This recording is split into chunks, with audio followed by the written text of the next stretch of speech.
Hello garage, সবাই কেমন আছো?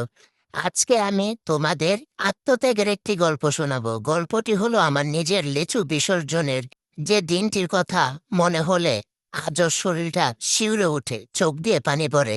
তো শুনো আমার গল্পটা। দিনটি ছিল শনিবার। হুট করে আম্মা বলল, মেনু চল ঘুরতে যাই। আমিও সরল মনে বললাম চলো। খুশিতে ঝুড়িতে লাফ দিয়ে উঠলাম। পরে রিকশা করে একটি হাসপাতালে গেল। আমি তখন সরল মনে ভাবলাম, আম্মা মনে হয় ডাক্তার দেখাতে আসছে। একটু পরে আমারে টান দিয়ে বের করলো।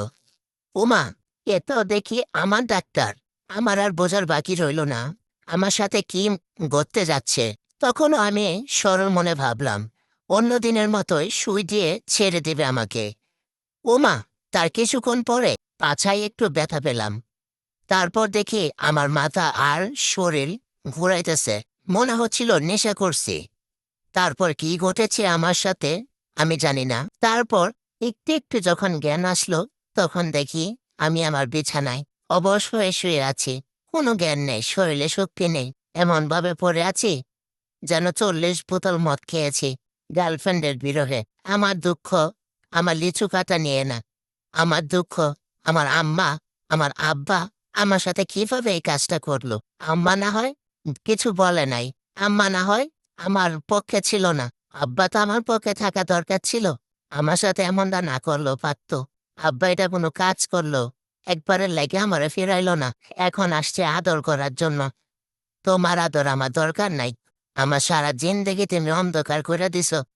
এখন শুধু আমি মনে মনে একটাই গান বলি, কে দিল পিরিতের বেড়া লিচুর বাগানে।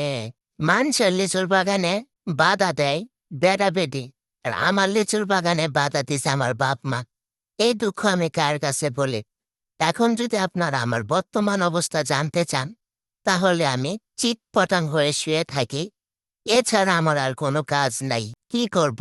আমার তত্ত্ব সম্পদ যা ছিল সবই শেষ। আব্বা আম্মা মিল্লা সবই বেচ্চা দিছে। বেচ্চা দিয়া মনে হয় ঘর বাড়ি কিনছে, বিল্ডিং বানাইছে। তোমরা দুজন আমার সাথে এমন করতে পারলা? আমি কি এই ঘরের কেউ ছিলাম না? হইতে পারি আমি বাদাম্যা বেকার। এই লেগে কি আমার লেচুর কোনো দাম নাই? একটা বিয়েই তো করতে চাইছিলাম, অন্য কিছু তো না। তার বিনিময়ে তুমি আমার সাথে এটা করলা। যাই হোক গ্যারাইস, আপনাদেরকে আমি আমার আত্মজীবনী বললাম। তো কেমন লাগলো কমেন্টে জানাবেন। আর আমার মতন কারা কারা লিচু বিসর্জন দিয়েছেন কমেন্টে বলে যাবেন। ভালো থাকবেন। আর আমি আবার গানে চলে যাই।